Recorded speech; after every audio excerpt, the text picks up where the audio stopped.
Le vœu d'obéissance porte-t-il sur des tâches, ou plutôt des pensées profondes qui touchent au fort interne? Ça veut dire les intentions profondes de notre vie, des choses comme cela. La réponse est non, bien sûr. Ce n'est pas par le vœu d'obéissance qu'on s'engage vis-à-vis de ce domaine. Ce domaine, il appartient à Dieu seul. Et il peut être conseillé, par contre, par une personne qui s'appelle un père spirituel, qui va s'approcher évidemment avec une grande délicatesse de ce domaine, parce que c'est le domaine réservé de Dieu.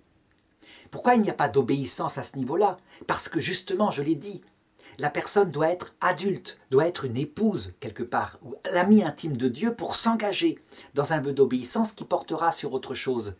Et donc elle ne peut pas renoncer à ce qui constitue le cœur de son consentement. Elle ne peut pas le remettre. Donc son consentement, elle le fait librement. Il doit être signé d'ailleurs. Dans une cédule de vœu perpétuel de religion, le religieux est appelé à signer son engagement et à exprimer pourquoi il se porte dans cet engagement-là. Ça ressemble, ce niveau du fort externe, à l'échange des consentements qui peut se passer dans un mariage.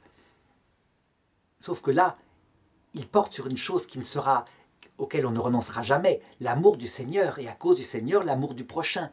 C'est de l'ordre du précepte. Cette chose-là, donc, n'appartient pas au domaine du vœu d'obéissance.